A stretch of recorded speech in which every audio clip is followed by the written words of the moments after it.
CTV Edmonton, local breaking news with Connor Hogg. Good evening. Community advocates in Old Strathcona are pressuring City Council to keep its promise to build Edmonton's next rec centre in their neighbourhood. Council made the verbal commitment before closing Skona Pool 4 years ago, opting for a new facility rather than renovating the old one. CTV's Jeremy Thompson has more on the push for City Hall's attention. It's been 4 years since the last cannonball at Skona Pool. A litany of mechanical and structural issues led council to close it down rather than spending millions on repairs. I think they could have did more to keep the pool open until there was a replacement pool at least. The replacement will be more than just a pool. This concept video shows a full-on rec center with all the typical amenities inside and new courts with a winter skating track outside. For area councillor Michael Jans, the question isn't if, but when. He's pushing council to fund final design and construction in the next 4 years. When Skona Pool was closed, the commitment to the community was that we were on this track to build this Raleigh Miles Rec Centre. The city has already done preliminary design work. 3 years ago, the project was pegged at $138 million. In a report going to committee next week, city staff appear to downplay the urgency for a new facility. The Skona district currently achieves the city's basic commitment that every resident will have a place to connect, be active, and participate in recreation indoors within 5 kilometers of their residence, which is not the case in other districts. It provides a much needed amenity here in an area where the city is really focusing on growth. Look around, you see all the infill, you see the new towers, you see the new apartments. The city is short on money heading into fall budget talks, and council has committed to limit spending and focus on maintenance. We were told we were next in line for a replacement facility, and we heard there's no new funding for new rec centers, but this is not new, it's a replacement. Katrina Semenuk's group Friends of Skona Rec wants councillors to remember that. It's encouraging people to speak at City Hall this Monday. Ideally, it's this 4-year budget cycle. I mean, we've been advocating for the replacement of this pool since 2009, perhaps earlier. Jeremy Thompson, CTV News, Edmonton. EPS are investigating a death in central Edmonton today. Just before 1 o'clock p.m., officers responded to an injured 48-year-old man near 112th Avenue and 82nd Street. He was taken to hospital where he was pronounced dead. EPS homicide is investigating. An autopsy is scheduled for tomorrow. The province has launched a review into reports of a strap being used at some Mennonite schools in our province. RCMP have laid charges against an adult supervisor at a Mennonite school in Lacrete. A parent complained their son had bruising and red marks from being disciplined at school. RCMP say 3 schools in the area were using the strap and parents were aware. Corporal punishment is against the law. Alberta's education minister says the provincial review will determine if further action is required, adding all schools in the province must follow the law, including the Criminal Code of Canada. Starting Friday, new detours around West Edmonton Mall will be in place for LRT construction. Traffic on 87th Avenue near 172nd Street will be reduced to 1 lane in each direction. Access to and from the mall along that stretch will be closed. The mall will still be accessible at 173rd and 175th Streets. The south sidewalk along 87th Avenue will be open with some detours. Work will be happening 7 days a week, and the closure is expected to last 2 months. E-scooters and e-bikes are now on the streets of Mill Woods as the city tests out some new parking and safety features. The city has established specific parking and riding zones for the scooters and bikes. The riding areas align with bike lanes and shared pathways and connect to popular parks and rec centers. As part of the pilot program, riders must park the scooters and bikes in designated parking spots. The area's councillor hopes it will help address safety concerns. And so I think actually introducing this program will help enhance and educate people more around how to use e-scooters and e-bikes, where to park, what are the etiquettes around it. I know over the last few years, the vendors have also enhanced a lot of their features to encourage these safety measures.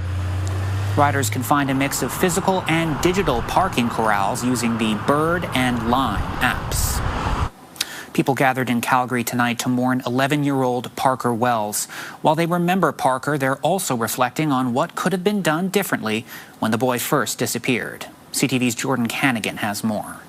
The search for Parker Wells gripped the city for 2 weeks, and hope remained until the very end. Even though we have brought Parker home, there's still a lot of hearts hurting.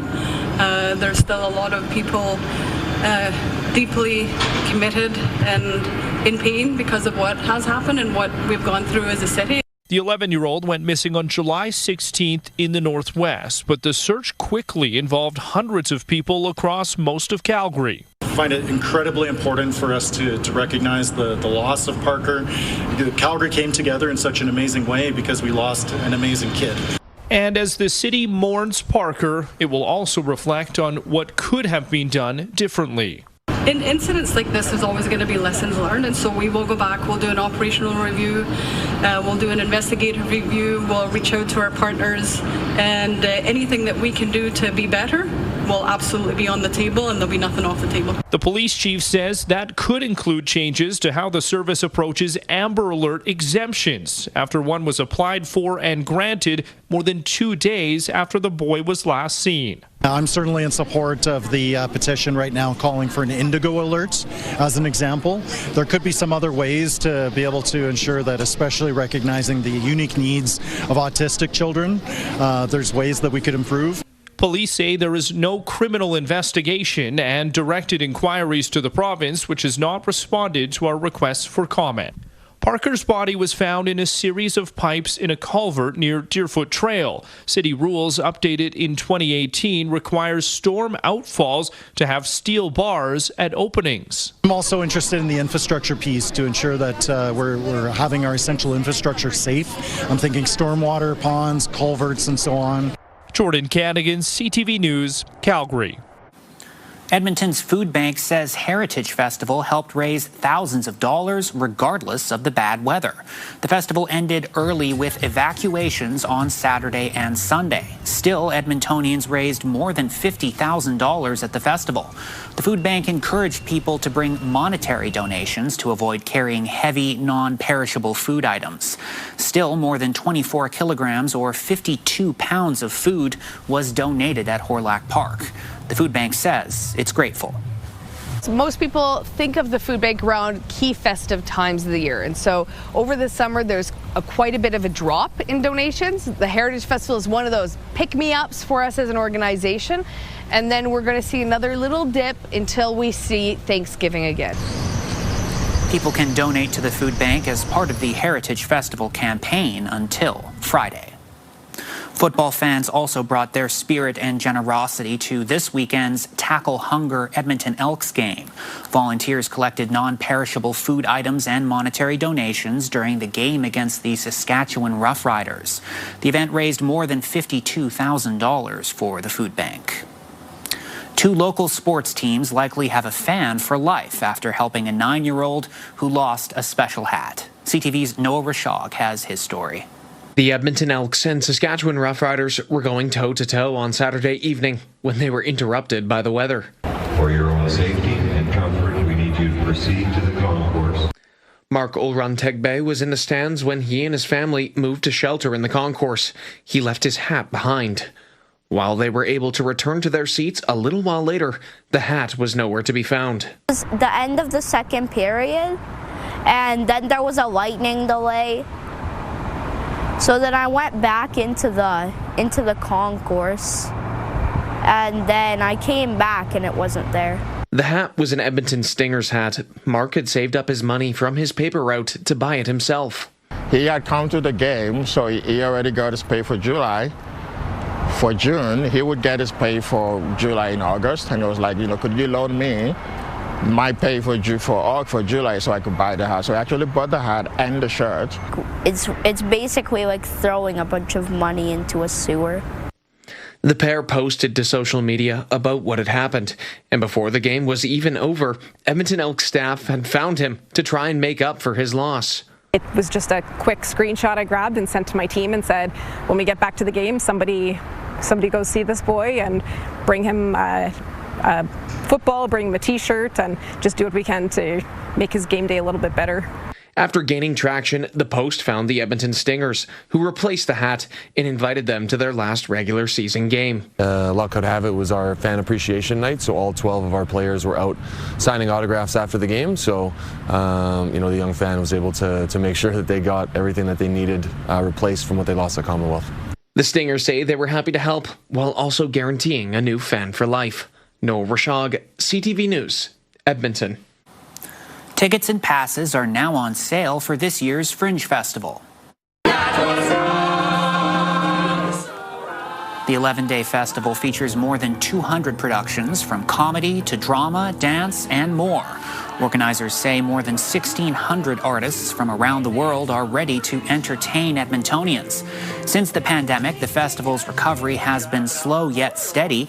Its monthly donors have grown since it launched a fundraising campaign 2 years ago. It means the world to us when our community is able to respond, even by giving $5 a month every month. That helps us keep the lights on our stages, our artists telling stories, and us deeply embedded in the community to make Edmonton a wonderful and vibrant place to live and work and play.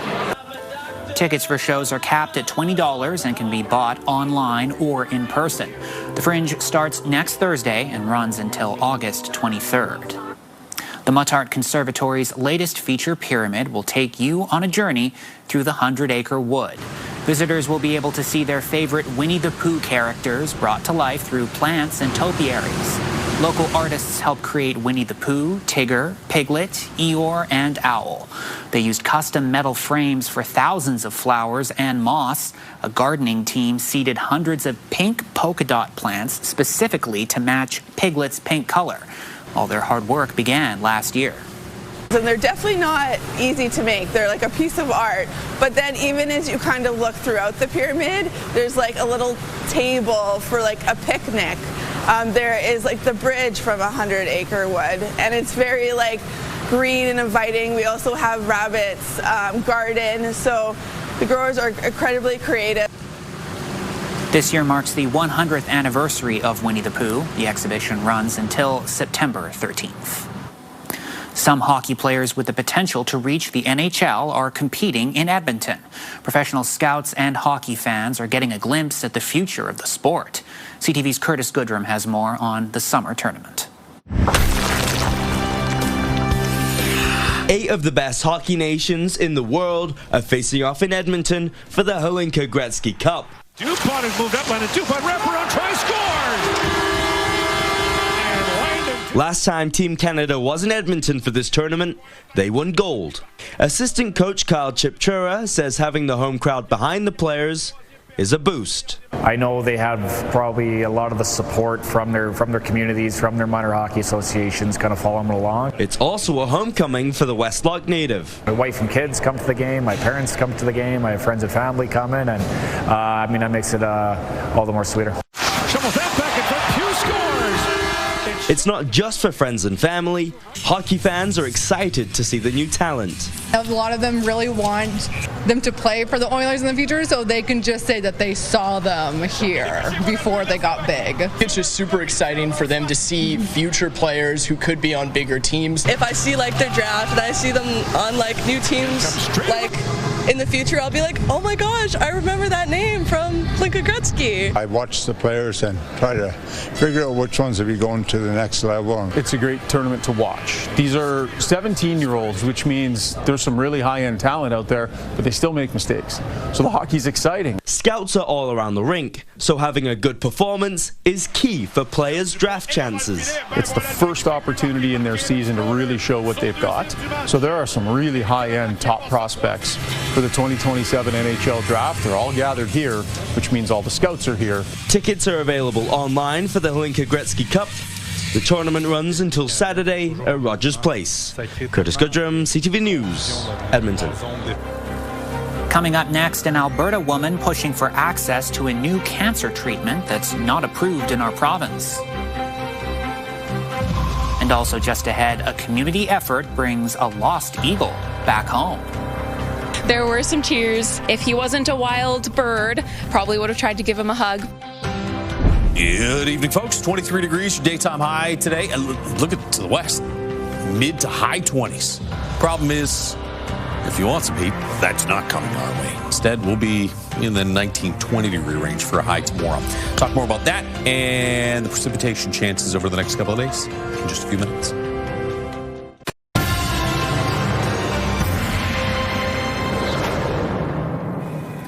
An Alberta woman with ovarian cancer is pushing for access to a new treatment she says would give patients more options. Since being diagnosed 8 years ago, Tiffany Mourning has undergone 5 surgeries, chemotherapy, and multiple hormone treatments. She wants to see funding for Elahir. The targeted therapy is used for recurrent ovarian cancer that no longer responds to standard chemotherapy. The drug is given through an IV infusion every 21 days, with each round costing up to nearly $30,000. While Canada's drug agency gave it a positive review, price talks for the medicine have stalled. That means provinces cannot move forward with public funding. I can't imagine being a person that would need access to a medication that could help me, or being friends or family members of someone that could extend their life and not have access to that. It seems kind of ridiculous that that's what's happening right now, that women could be losing their lives. The province says it's following the national drug review process. The Edmonton corn maze is officially open. The co-owner says heavy rainfall and hailstorms have impacted the growth of its crop. Record rainfall left the corn stalks thinner and shorter than usual. That set the maze's opening back by 3 weeks. In June, the stalks were trimmed to mark the Alberta Motor Association's 100th anniversary. While the crop is recovering and still growing, the maze is still fully walkable. That's the best part about this, when you hear people laughing and having fun and enjoying being outside. And then once the fall rolls around, we're going to have sunflowers and pumpkins and hopefully a nice dry fall. We'll be ready to have lots of people out here having fun. The corn maze is reminding people to bring rubber boots if it rains, as the grounds for the maze are muddy. A local soccer player will represent Team Canada on the pitch next week. Sherwood Park's Adeline Fairweather will play for the U17 women's national team during an international camp. It helps prepare the players for the U17 World Cup in October in Morocco. Fairweather is the only player from Alberta on the team. Earlier this year, Fairweather played for Canada at the CONCACAF tournament. Canada opens the camp in Atlanta next Thursday, taking on Chile. An eagle is back at a nature center in southern Alberta after it was blown away during a flight show. As CTV's Quinn Keenan explains, bringing Teddy the eagle home was a community effort. Teddy the eagle came to the Birds of Prey Center last summer. He was only about 4 months old at the time and was starving. After thinking he might not survive, staff managed to nurse Teddy back to health. Jillian Blade is one of the staff who helped train Teddy. He was very, very thin and very weak, so we actually had to help him eat himself. He was too weak to eat by himself, and since then he's fully recovered. Recently, Teddy had begun performing in the center's flight shows. After several shows attached to a safety line, staff felt he was ready to perform without the line. His first 2 shows went off without a hitch, but during the third, disaster struck. A big gust of wind came in, and because Teddy does happen to be on the smaller side for our eagles, he got swept away really easily. He did try to come back. He kind of kept circling, but unfortunately, instead of getting lower, he got higher. And when they get higher, it's a lot harder for them to come down. Immediately, the center put out a call on Facebook asking residents to keep a lookout for Teddy.